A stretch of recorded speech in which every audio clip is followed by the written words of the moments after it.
आज बिहार में ताबड़तोड़ रैलियां। अररिया, भागलपुर में पीएम मोदी की रैली। बगहा, बेतिया, सीतामढ़ी में सीएम योगी करेंगे प्रचार। तेजस्वी यादव भी करेंगे ताबड़तोड़ रैलियां। जेएनयू स्टूडेंट चुनावों में सामने आने लगे चौंकाने वाले नतीजे। 15 में से 8 काउंसलर ओहदों पर एबीवीपी का कब्जा। वोटों की गिनती जारी। आज शाम तक आएंगे सभी सीटों के नतीजे। यूपी के बुलंदशहर में बड़ा हादसा। कार्तिक मेले में लगा झूला टूटा। 7 साल की बच्ची की मौत। 5 लोग शदीद तौर पर जख्मी। हेडलाइंस एसोसिएट स्पॉन्सर पतंजलि दंत कांति टूथपेस्ट, कंप्लीट ओरल हेल्थ का सेट।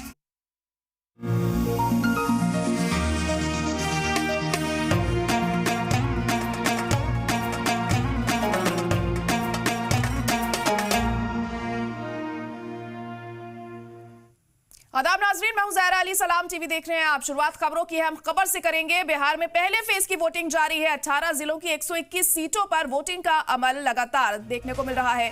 1314 उम्मीदवारों की किस्मत का फैसला आज होना है। 16 वजीरों के लिए आज भी वोटिंग। कैसे चाहे दुनिया को कैसे प्रेरित करूंगा कि आप लोग वोट दें। आप अलग अलग बूथ पे भी जाएंगे मुआयना करने की वोटिंग कैसी चल रही है, क्या चल रही है? बिल्कुल बिल्कुल बिल्कुल बिल्कुल सबसे मिलूंगा। लोगों से क्या अपील करेंगे? बस मैं यही कहूंगा कि आप प्लीज मतदान करिए, क्योंकि ये सिर्फ मतदान नहीं और ये वोट नहीं, बल्कि अपने बच्चों का भविष्य तय करना है। और मुझे लगता है बेहतर भविष्य के लिए अगर आप जिसको देना चाहते हैं दीजिए, बट इसी से तय होगा कि आपके बच्चों का भविष्य कहाँ जा रहा है।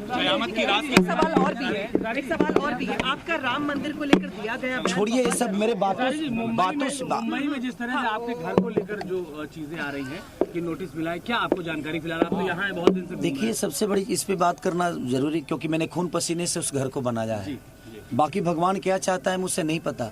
हर चीज मेरे साथ गलत ही हो रहा है। गलती मैं नहीं चाहता था राजनीति बनाने की हुआ, बट कोई नहीं। लग रहा है आपको राजनीति में आए इसलिए? कोई बात नहीं। देखिए भगवान है, सबके लिए भगवान है। क्या सही है क्या गलत है, एक आंख ऐसी है ना, वो सबको देखती है। मुझे यहाँ से कुछ लेकर नहीं जाना है। बेहतर इंसान बनने की कोशिश हमेशा करता हूँ कि बेहतर क्या करूँ कि दुनिया मुझे बेहतर बने, बोले और बताए भी। बट प्रयास यही है, इसके अलावा कोई शब्द नहीं है। भगवान जो चाहेगा वो होगा। ठीक है, ये दुनिया है, लड़ना ही सीखा हूँ आज तक और लड़ते रहूंगा दुनिया। पवन सिंह को लेकर के जो आपका बातें चल रही है, पहले आपने उनको बोला, फिर उन्होंने आपको बोला। देखिए मेरे बातों से छपरा के विकास या बिहार के विकास नहीं होते। मैं उनको बोलूंगा, वो मुझे बोलेंगे, क्या फर्क पड़ता है? इससे विकास होना है तो ये बातें नहीं करें, हम अपना काम करें और बेहतर बिहार कैसे बनेगा हम उस पर चर्चा करें तो ज्यादा बेटर। व्यक्तिगत जीवन पर टिप्पणी छोड़िए, व्यक्तिगत जीवन से हमारे जीवन से क्या लेना देना है जनता को? मैं अपने जीवन में क्या हूँ, कैसे हूँ, क्यों हूँ, बट मुझे लगता है कि बिहार की व्यवस्था से लोगों को लेना देना है। तो मैं चाहूंगा कि थोड़ा राम मंदिर तो लोगों की आस्था से जुड़ा हुआ है। अरे आस्था है तो क्या राम मंदिर में पढ़ के मैं क्या मास्टर बन जाऊंगा? राम मंदिर पढ़ के क्या मैं प्रोफेसर बन जाऊंगा कि मैं अफसर बन जाऊंगा? नहीं, वो आस्था है, वो अलग विषय है। लेकिन शिक्षा से इंसान देश चला सकता है। शिक्षा जरूरी है। मैं यही बोलता हूँ कि आप राम मंदिर बनाओ, जो भी बनाना है, मस्जिद बनाओ, सब बनाओ, बट शिक्षा के लिए भी, हमारे बच्चों के भविष्य के लिए भी काम करो ना। हमारे लिए रोजी रोजगार भी तो दो। मैं उसके लिए ट्रम्प को वोट करेंगे हम? नहीं ना, हम तो आपको ही किया है।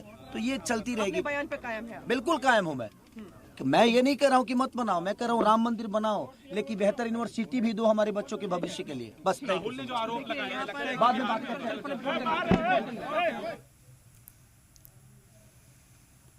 तो वोटिंग का अमल लगातार जारी है। तमाम लोग पहुंच रहे हैं पोलिंग बूथ्स पर अपने मत का इस्तेमाल करने के लिए, अपना एक वोट डालने के लिए, क्योंकि उनका एक एक वोट बहुत ज्यादा कीमती है। और हम भी उन तमाम लोगों से अपील करते हैं जहां जहां आज वोटिंग हो रही है कि वो अपने घरों से बाहर निकलकर अपना वोट जरूर कास्ट करें। तो तमाम पोलिंग बूथ्स पर अहम बंदोबस्त किए गए हैं सिक्योरिटी के भी, ताकि ये जो भी लोग पहुंच रहे हैं वोट डालने के लिए उन्हें किसी तरह की कोई परेशानी का सामना ना करना पड़े। और इस बार अगर हम बात करें तो 18 जिलों की 121 सीटों पर वोट डाले जा रहे हैं और लगातार लंबी लंबी कतारें देखने को मिल रही हैं पोलिंग बूथ्स पर। फिर बात चाहे बुजुर्गों की हो, खवातीन की हो या फिर नौजवानों की, एक अलग ही जोशो खरोश बना हुआ है बिहार की आवाम में, ताकि वो अपने पसंदीदा पार्टी को जिता सके। तो तमाम अहम मुद्दे इस दौरान हमने देखा तशहीर के दौरान भी छाए रहे। फिर बात चाहे वो एसआईआर की हो, खवातीन से जुड़ी हो, रोजगार की हो, और बात चाहे महागठबंधन की करें या फिर एनडीए की करें, दोनों ने ही कोई कसर नहीं छोड़ी है इस बार तशहीर में ज्यादा से ज्यादा लोगों को अपने फेवर में करने के लिए। और दूसरे चरण के लिए भी तशरीह जारी है। लेकिन फिलहाल अगर हम आज की बात करें तो वोटिंग का अमल देखने को मिल रहा है। तमाम लोग पहुंच रहे हैं अपने मत का इस्तेमाल करने के लिए, वोट कास्ट करने के लिए, और उन्हें किसी तरह की कोई परेशानी ना हो, दिक्कत ना हो, इसके मद्देनजर पोलिंग बूथ्स पर तमाम इंतजाम किए गए हैं। फिर वो बात चाहे सहूलियत की हो या फिर सिक्योरिटी की हो। तो 18 जिलों की 121 सीटों पर वोटिंग जारी है और शाम को 6 बजे तक वोटिंग जारी रहेगी। देखना होगा कितना फीसद वोटिंग इस बार रहती है, क्योंकि बहुत अहम हो जाता है फीसद के हिसाब से कि आखिर इस बार आवाम किसे चुन रही है। तो तमाम ऐसी चीजें हैं इस बार के बिहार के चुनावों में जिन पर गौर करने वाली बात है।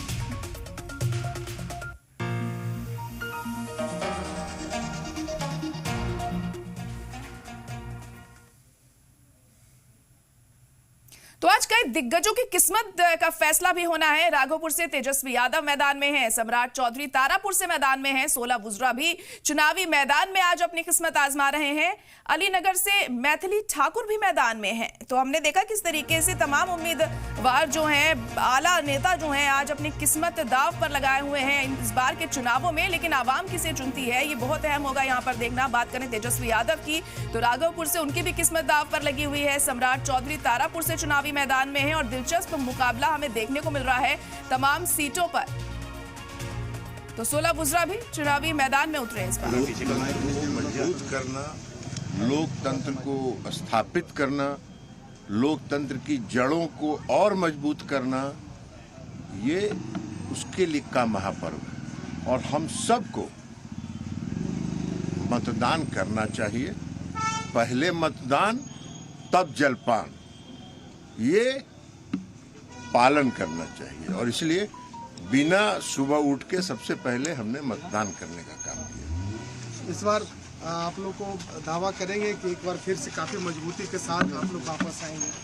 कहीं कोई दिक्कत नहीं है, पूरी मजबूती के साथ फिर से बिहार में नीतीश कुमार के नेतृत्व में एनडीए की सरकार बनी। सर, मोकामा में जिस तरह से प्रशासन बनाया जा रहा है, क्या अब तो मतदान हो रहा है ना, तब तो 14 को आपको पता चल जाएगा परसेप्शन सही है कि सच्चाई सही है। सच्चाई जो है वो 14 को पता लग जाएगा आपको। परसेप्शन तो लोग बनाते रहते हैं, अरे भाई अब तो खत्म हो गया प्रचार, अब काहे का परसेप्शन बना रहे हो, अब सच्चाई स्वीकार कर लो। तो बिल्कुल हमारे साथ वो भी लोगों से वोटों की अपील कर रहे थे। तो ललन सिंह को आप सुन रहे थे इस वक्त, वो भी अपना वोट कास्ट करने के लिए पहुंचे और तमाम लोगों से उन्होंने अपील भी की कि आप भी अपने घरों से निकलिए और पहले अपना वोट दीजिए, पहले मतदान फिर जलपान, ये उन्होंने कहा। तो हम भी तमाम बिहार की आवाम से अपील कर रहे हैं जहां जहां आज वोटिंग हो रही है कि वो अपना एक वोट जरूर कास्ट करें, नहीं तो फिर उसके बाद वो इल्जाम नहीं लगा सकते हैं कि सरकार उनके हिसाब से काम कर रही है या नहीं कर रही है। तो वोटिंग का अमल लगातार जारी है। तो ये सवाल करें कि रोजी रोजगार का क्या हुआ, बेहतर शिक्षा का क्या हुआ, ये पलायन कब रुकेगा, बेहतर अस्पताल कब बनेगी, बेहतर व्यवस्था कब बनेगी। ये मत पूछिए कि उसने क्या कहा और उसने क्या सुना, बस।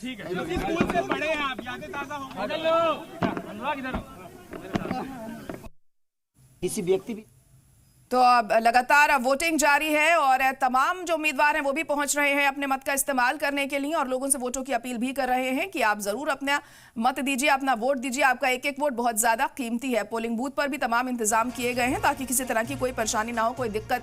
जो लोग पहुंच रहे हैं, वोटर्स पहुंच रहे हैं अपना वोट कास्ट करने के लिए, उन्हें भेजना है। विकास सोच सकते हो, कौन मेरे पे टिप्पणी कर रहा है, कौन मेरे पे क्या कर रहा है, उससे बिहार का विकास का कोई लेना देना नहीं है। तो मैं चाहता हूँ कि बातें हम कम करें और हम अपने बच्चों के भविष्य के लिए क्या बेहतर किए हैं और सरकार ने क्या बेहतर दिया है उस पर चर्चा करें तो शायद सरकार को भी समझ में आएगा।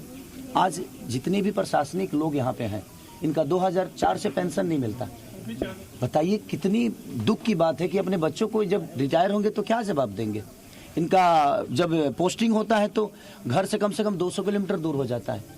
ये कम से कम 60 किलोमीटर के अंदर होती तो शायद ये अपने बच्चों से हर दिन मिल भी लेते और अपने बच्चों को बेहतर संस्कार भी दे पाते और शिक्षा भी दे पाते। मेरा आखिरी सवाल आपसे, कल एक नोटिस आपको मिली चुनाव मतदान के एक दिन पहले, ये नोटिस कोई बात नहीं, उस पर बात नहीं करूंगा क्योंकि मैंने खून पसीना से उस घर को बनाया है, दिनों रात मेहनत करके बनाया है, बहुत पैसे लगे हैं उस घर में। अब भगवान को मंजूर जो होगा वही होगा, क्योंकि बिना हरि कृपा तीर न डोले। उनके बिना कृपा के एक पत्ता तक नहीं हिलता है। तो खेसारी लाल यादव तो एक मामूली सा छोटा सा इंसान है और इस स्कूल में पढ़ा हूँ, मुझे खुशी हो रही है। उसी में आपके लिए आज इस स्कूल में मैं 8वीं तक पढ़ा हूँ। 8वीं तक हमारे ज्ञान मास्टर जी थे, प्रदीप सर थे, बहुत सारे कभी सोचा था कि इस मुकाम पे पहुंचेंगे और स्कूल में लोग आपके लिए मतदान करने आएंगे? मैं जिंदगी में सोच के कुछ नहीं करता रहता हूँ और अपने आप पूरा होता है, क्योंकि मैं मेहनती इंसान हूँ और मेहनत पे भरोसा करता हूँ। इससे ज्यादा मेरे जीवन में कुछ नहीं है। एक मेहनत की मेरा आखिरी सवाल आपसे, आपके खिलाफ कैंपेन चल रहा है कि खेसारी तो सुपरस्टार हैं, जब जीतेंगे अगर चुनाव तो महाराष्ट्र में ही रहेंगे, मुंबई में रहेंगे, क्योंकि उनका काम तो प्राइमरी काम तो उनका फिल्म और अभिनेता। हमारे कहने का मतलब बेटा ही हो और अंधा हो तो एक लोटा पानी दे सकता है आपको। 10 साल से छपरा में सीएन गुप्ता चाचा विधायक थे और नाला और वहाँ के जल जमाव की स्थिति आप जाकर देख लीजिए। और बेटा हो और उसके पास आंख होना तो अमेरिका में रह के भी अपने माँ बाप का सेवा कर सकता है और उनका देखभाल कर सकता है। रहना विषय नहीं है सर, रोज दिखना। क्या खेसारी अगर रोज रहे और काम ही ना करे तो क्या फर्क पड़ता है? हमारा काम बोलता है और हम काम करके दुनिया को बताएंगे कि हम क्या हैं। हम ये नहीं कि हम रह के ऐसे बताइए। यहाँ पे तो बहुत सारे लोग हैं माँ बाप के साथ नहीं रखते हैं, वृद्धाश्रम भेज देते हैं, तो उस बेटे का क्या मतलब है? बात यह है कि जिसके लिए मैं आया हूं और जिसके लिए मुझे जनता चुनी है और चुन रही है, वो कितना बेहतर करता है ये मायने रखता है। रहने से कोई फायदा नहीं। काफी नेगेटिव कैंपेन रहा चुनाव। छोड़िए ना सर, मेरे ऊपर कोई मतलब नहीं।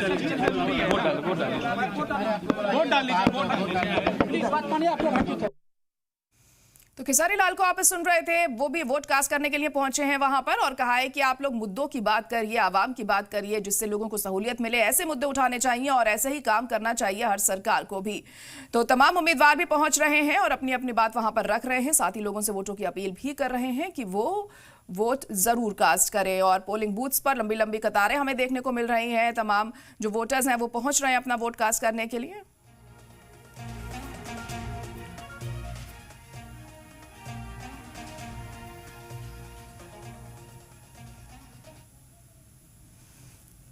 और इसी पर हम चर्चा भी करेंगे। खास मेहमान हमारे साथ जुड़ चुके हैं, बीजेपी नेता आलोक वत्स जी हमारे साथ इस वक्त जुड़ चुके हैं। आलोक जी, बहुत इस्तकबाल है आपका सलाम टीवी में। और सबसे पहले आपसे हम यही जानना चाहेंगे कि आज पहले मरहले की वोटिंग जारी है बिहार में, आप इस बार के चुनावों को किस तरह से देख रहे हैं और कितने अहम है और कितने अलग हैं पिछली बार के चुनाव के मुकाबले?